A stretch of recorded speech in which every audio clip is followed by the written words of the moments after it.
আচ্ছা, আমাদের যে ই কমার্স ইন্ডাস্ট্রি রয়েছে এইটা নিয়ে যদি কথা বলি তাহলে আমি তিনটা ফেজে কথা বলবো। প্রথম ফেজটা হচ্ছে যেটা যে ওভারঅল বাংলাদেশের ইকোনমি এবং ই কমার্সের অবস্থান কি এবং ওয়ার্ল্ডে ইকোনমি এবং ই কমার্সের অবস্থানটা কি। যদি আমরা ওয়ার্ল্ড ওয়াইড ইকোনমিটা ই কমার্সটা দেখি তাহলে আমরা দেখতে পাবো যে চায়না কি হচ্ছে, ওদের যে একটা বিশাল জনবল রয়েছে বা জনসংখ্যা রয়েছে, এই কারণে এরা বিশ্বের দিন দিন ই কমার্সে অনেক দূরে এগিয়ে যাচ্ছে। ঠিক আছে, এরপর আমরা আমাদের পার্শ্ববর্তী দেশ ইন্ডিয়া অনেক দূরে এগিয়ে যাচ্ছে। তো ফলে বিশ্বের আগামীতে ই কমার্স ইন্ডাস্ট্রি এত বড় হবে যে প্রায় সব বিজনেসই এই ই কমার্সের ভিতর দিয়েই আসতে হবে। কিন্তু আমাদের দেশের প্রেক্ষাপটে যদি আমরা দেখি, আমাদের একটা ফুল ফেজে একটা ই কমার্স ইন্ডাস্ট্রি লিড করার জন্য একটা অ্যাসোসিয়েশন আছে।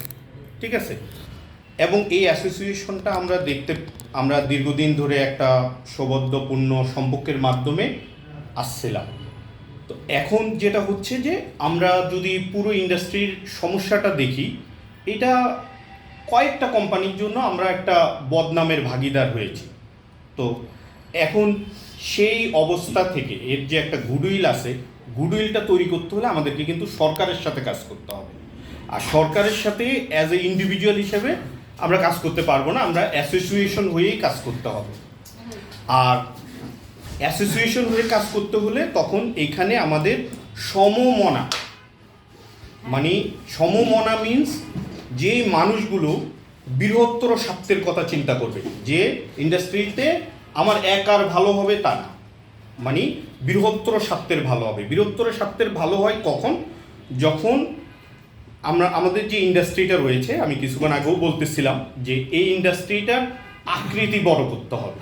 আকৃতি বড় করার জন্য আমাদের সবাইকে মিলে কাজ করতে হবে। এই কারণে আমি প্রথমে ওই চায়না বা ইন্ডিয়া অথবা বিশ্বের ইকোনমি এবং ই কমার্সের কম্প্যারিজনটা নিয়ে আসছি, যে বিশ্বে যখন এগিয়ে যাচ্ছে আমরা কেন পিছিয়ে পড়ছি? আমরা পিছিয়ে পড়ছি আমাদের নিজেদের মধ্যে যে এই ই কমার্স ইন্ডাস্ট্রিটাকে এগিয়ে নিতে হবে। আমরা যে ব্যবসায়ীরা রয়েছি এদের মধ্যে বন্ডিংটাকে আরও স্ট্রং করতে হবে। এই বন্ডিংটা স্ট্রং করলে পরে আমরা এগিয়ে যেতে পারব। কিন্তু এই জায়গায় সেই মানুষগুলোই যদি কাজ করে যারা বৃহত্তর স্বার্থের কথা চিন্তা করে, যে আমার একা ভালো হবে তা না, আমার ইন্ডাস্ট্রির এক্সপান্ড করতে হবে, আমার বৃহত্তর স্বার্থের ভালো কথা চিন্তা করতে হবে, তবেই আমরা এগিয়ে যাব। তো একটা ইন্ডাস্ট্রিতে একটা অ্যাসোসিয়েশনের আসলে মূল কাজ কি থাকে? মূল কাজ কিন্তু এইটা নয় যে আমরা নিজেদের মধ্যে দ্বন্দ্ব করব, নিজেদের মধ্যে একজন আরেকজনের ক্লায়েন্ট নিয়ে যাব বা করব। আমাদের মূল কাজ হচ্ছে ইন্ডাস্ট্রিকে রিসার্চ এবং গবেষণার মাধ্যমে এগিয়ে নিয়ে যাওয়া, সরকারের সাথে একটা পলিসি ইস্টাবলিশ করা, যেন এই পলিসির মাধ্যমে আমরা একটা ব্যবসায়িক পরিবেশ পাই, যে পরিবেশে আমরা একটা সৌহার্দ্যপূর্ণ পরিবেশে আমরা ব্যবসা করতে পারি। এরপর হচ্ছে এটাকে গ্লোবালি কিভাবে এক্সপান্ড করা যায়। তো গ্লোবালের প্রশ্ন আসলে কিন্তু সেখানে সরকার অনেক বড় ভূমিকা রাখে, অ্যাসোসিয়েশন অনেক বড় ভূমিকা রাখে, আমরা দেখি আদার্স ট্রেড বডিগুলো কীভাবে ভূমিকা রাখে।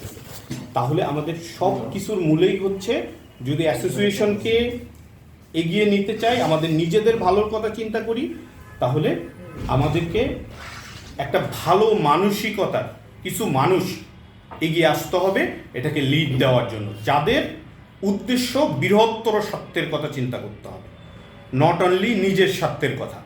এইরকম মানসিকতা সম্পূর্ণ কিছু মানুষ যদি এগিয়ে আসে, একত্রে কাজ করে, তবেই ই কমার্স ইন্ডাস্ট্রি এগিয়ে যাবে। এটাই হচ্ছে আমার মূল কথা। এই সমমনা মানুষদেরকে নিয়ে একত্রে এগিয়ে যেতে হবে। এর মাঝে এরকম কেউ আসতে পারবে না যে সবার কাছে এই ধরুন যে কয়জন সমমনা আমরা মনে করি হতে পারে 40 জন 50 জন, এদের মাঝে এরকম মানুষ থাকতে পারবে না যে সবার কাছে গ্রহণযোগ্য না। এরা এগিয়ে আসলে, কারণ একটা জিনিস নিজে নিজে চলতে পারে না, সমমনা মানুষরা এগিয়ে আসলেই কিন্তু আমরা এগিয়ে যেতে পারবো। কারণ এখানে অনেকগুলো বিষয় আছে, শুধু একটা ইন্ডাস্ট্রিকে এগিয়ে নিয়ে যাওয়ার জন্য দেশ বিদেশের সাথে একটা সম্পর্ক তৈরি করতে হয়, দেশ বিদেশের যে ট্রেড বডিগুলো আছে, এরপরে দেশের প্রান্তিক পর্যায়ে যে মানুষগুলো রয়েছে যারা ই কমার্স বোঝে না এদেরকে এর একটা ইনক্লুশনে আনতে হয়। তারপরে সরকারের সাথে অনেক ধরনের বোঝাপড়ার বিষয় থাকে, এগুলো একত্রিত করে একটা গ্রাহক এবং আপনার ই কমার্স ব্যবসায়ীদের মধ্যে একটা সুসম্পর্ক তৈরি করা, একটা আস্থার জায়গা তৈরি করা, এর একটা তো মিডিয়েটর লাগবে। এই মিডিয়েটর জায়গাটা হচ্ছে ই কমার্স। আর ই কমার্স ইন্ডাস্ট্রিকে বা ই কমার্স ইন্ডাস্ট্রির অ্যাসোসিয়েশনটা যদি ঠিক থাকে তাহলে বাকি সব কিছু ঠিক থাকবে। আর এখন আমাদের এই পরিস্থিতি থেকে, বর্তমান যে পরিস্থিতি চলছে এই পরিস্থিতি থেকে উত্তরণের জন্য আমাদেরকে সমমনা মানুষগুলোকে নিয়ে এগিয়ে যেতে হবে, এর কোনো বিকল্প নেই। এইটাতে আমাদের একমত হতেই হবে যে যারা ভালো মানসিকতা রাখেন, যারা ই কমার্সকে ধারণ করেন, যারা মনে করেন যে শুধু নিজের বেনিফিট না সামগ্রিক বেনিফিট হবে, দেশের বেনিফিট হবে, আরও এরকম লক্ষ লক্ষ ব্যবসায়ী সৃষ্টি হবে, ঠিক আছে, তারাই আমি মনে করি যে ই কমার্স ইন্ডাস্ট্রিকে এগিয়ে নেওয়ার জন্য এগিয়ে আসো। আমার এটাই হচ্ছে আমার কথা। কারণ অতীতের অনেকগুলো বিষয় এই ইন্ডাস্ট্রির গ্রোথটাকে, যেখানে ধরেন আমরা যদি চিন্তা করি করোনার সময় ইন্ডাস্ট্রির কিন্তু ভালো একটা গ্রোথ হয়েছে। কীরকম?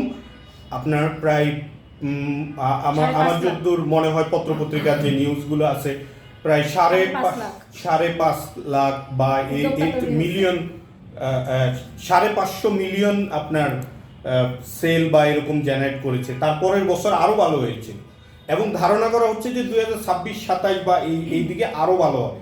কিন্তু অ্যাট দ্য সেম টাইম বিশ্বে কী হচ্ছে, চায়না কিন্তু আরও বড় হবে। 2025-এ এসে এরা হয়তো $8 ট্রিলিয়ন চলে যাবে। কিন্তু আমাদের তো জনসংখ্যা আছে, আমাদের তো একটা ভালো সুযোগ আছে এই ইন্ডাস্ট্রিকে এগিয়ে নিয়ে যাওয়ার জন্য। কিন্তু আমরা পারছি না কেন? আমাদের নিজেদের মধ্যে যে বন্ডিংটা দরকার এটা তৈরি করতে পারছি না। এবং যে দুর্বৃত্তরা এসে দুর্বৃত্ত তৈরি করে বদনাম সৃষ্টি করে, এদেরকে আমরা অ্যাজ এ ইন্ডাস্ট্রি হিসাবে মানে বন্ধ করতে পারা বা এদেরকে সুযোগ না দেওয়া, হ্যাঁ, বা এদেরকে একটা এই যে আমাদের একটা রুলস রেগুলেশন রয়েছে গভর্নমেন্টের, এর ভিতরে নিয়ে আসা, হ্যাঁ, এটা আমরা তখনই পারবো যখন আমরা অ্যাজ এ ইন্ডাস্ট্রি হিসাবে, অ্যাজ এ অ্যাসোসিয়েশন হিসাবে স্ট্রং একটা ভাইব রাখতে পারবো সোসাইটিতে, তখনই পারবো। কিন্তু এই জন্য দরকার আসলে ভালো মানসিকতার মানুষ।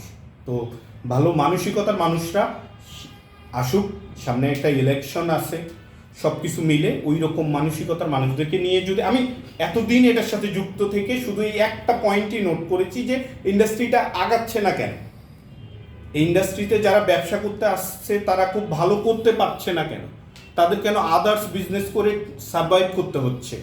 এই ইন্ডাস্ট্রি তো তারা এমন একটা ইন্ডাস্ট্রি, সে ঢাকায় বসে বাংলাদেশের সব জায়গায় ব্যবসা করতে পারতেছে, কিন্তু একটা দোকানদার সেটা পারতেছে না, ঠিক আছে, একটা আদার্স ব্যবসায়ী সেটা পারতেছে না। কিন্তু এই ব্যবসায়ীরা দেশের কাস্টমার ধরতে পারছে, বিদেশ থেকে একজন তাকে অর্ডার দিচ্ছে তার মাকে একটা জিনিস পৌঁছায় দেওয়ার জন্য, তার মানে সে দেশে বসে বিদেশের ক্লায়েন্টকেও কানেক্ট করতে পারতেছে, সেখান থেকে একটা ফরেন কারেন্সি নিয়ে আসতে পারতেছে।